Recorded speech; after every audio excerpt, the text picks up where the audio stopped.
Hi friends, இன்றைக்கி நம்ம என்ன செய்ய போகிறோன்னா சம்பா ரவை தக்காளி தோசை தான் பண்ண போகிறோம்.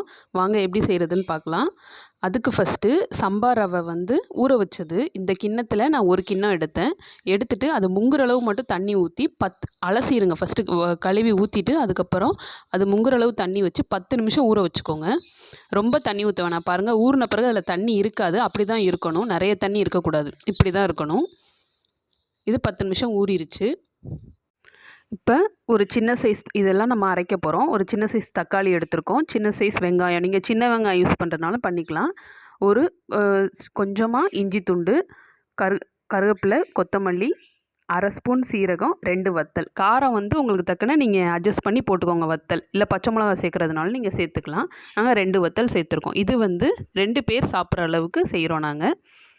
எல்லாத்தையுமே நாம் இந்த கோதுமை ரவையோடு சேர்த்து நல்லா அரைக்க போகிறோம். தண்ணி வேணும்னா மட்டும்தான் ஊற்றணும். தண்ணி முன்னாடியே சேர்த்துறாதீங்க, ரொம்ப தண்ணி ஆயிரும் மாவு.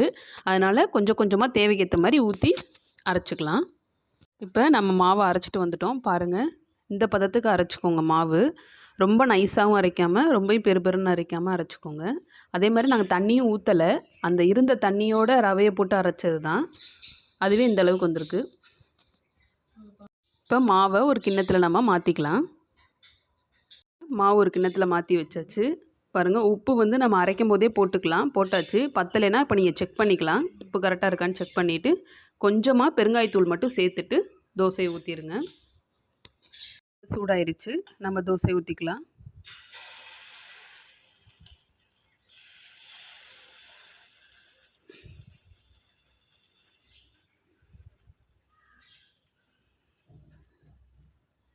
அவ்வளோதான். இந்த தோசைக்கு நல்லெண்ணெய் ஊற்றி சுட்டு பாருங்கள், நல்லாயிருக்கும். இல்லை நெய் கூட ஊற்றுங்க, நல்லாயிருக்கும். நாங்கள் நல்லெண்ணெய் தான் யூஸ் பண்ணோம். இப்போ தோசை நல்லா வெந்துருச்சு. பாருங்கள் எவ்வளோ ப்ரௌன் கலரில் சூப்பராக வந்திருக்குன்னு. இப்போ அப்படியே நம்ம திருப்பிக்கலாம். ஒரு தட்டில் மாற்றிக்கலாம். அடுத்த தோசையை ஊற்றிக்கலாம்.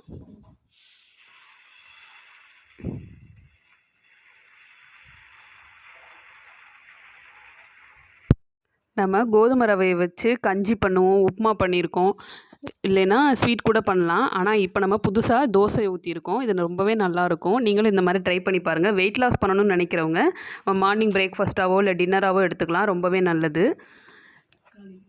ஓகே ஃப்ரெண்ட்ஸ், இந்த கோதுமை ரவை தக்காளி தோசையை நீங்களும் உங்கள் வீட்டில் ட்ரை பண்ணி பாருங்கள். எப்படி இருந்துன்னு கமெண்ட்டில் சொல்லுங்கள். நம்ம சேனலை லைக் பண்ணுங்கள், ஷேர் பண்ணுங்கள், மறக்காமல் சப்ஸ்கிரைப் பண்ணுங்கள். தேங்க்யூ.